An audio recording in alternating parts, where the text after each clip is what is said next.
Thank you, Mr. Speaker. Mr. Speaker, during this week, we are going to be taking up legislation H.R. 672, an act to establish new zip codes for certain communities.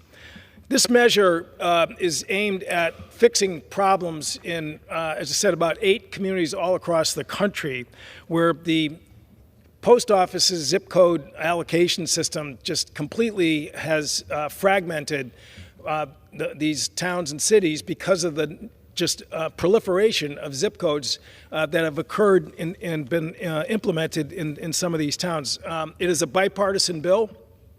I'm one of the bipartisan co-sponsors, and I represent one of those towns, Scotland, Connecticut, in eastern Connecticut.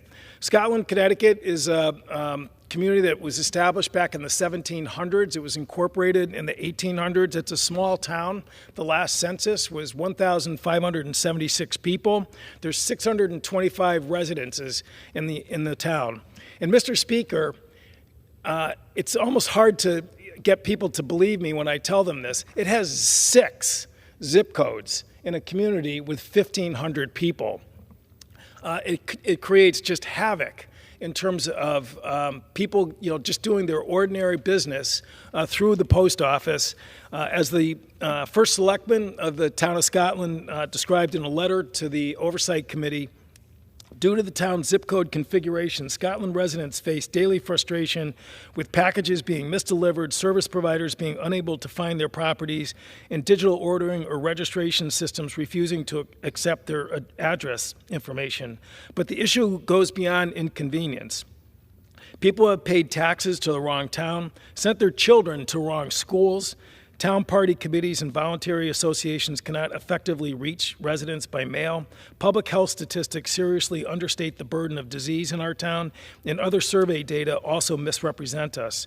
A high percentage of absentee ballot applications that were required by law to be sent out were returned, not because the people weren't in town, but because the USPS computer scanning system rejected their addresses.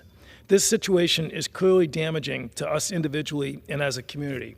So what this bill does is just simply say for Scotland and a number of other communities that has been identified by the committee, that basically we're going to unify a zip code for those communities so that they don't have to, again, experience what Mr. Dana Barrow, who's the first selectman of the town of Scotland, described.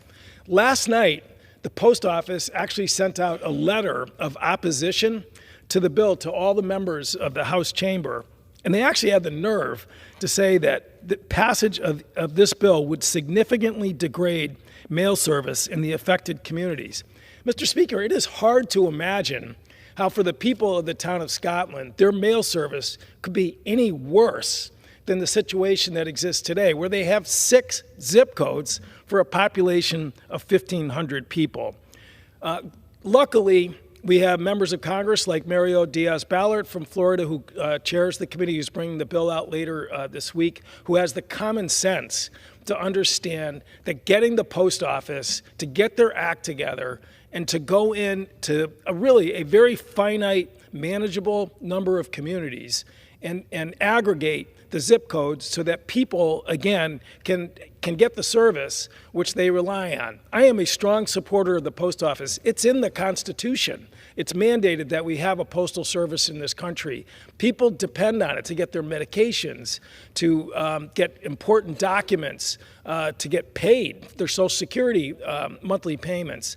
And to have a dysfunctional system that is completely self-inflicted and man-made because of the organization of the post office is just unacceptable. So again, despite the post office's somewhat hysterical, out-of-touch opposition that they announced last night, I am here on the floor to publicly call on all my colleagues to join, again, Mr. Diaz-Balart from the Republican side, myself from the Democratic side, and a host of other co-sponsors to get this really modest, obvious, common sense bill passed, sent to the Senate and to the President's desk. I yield back.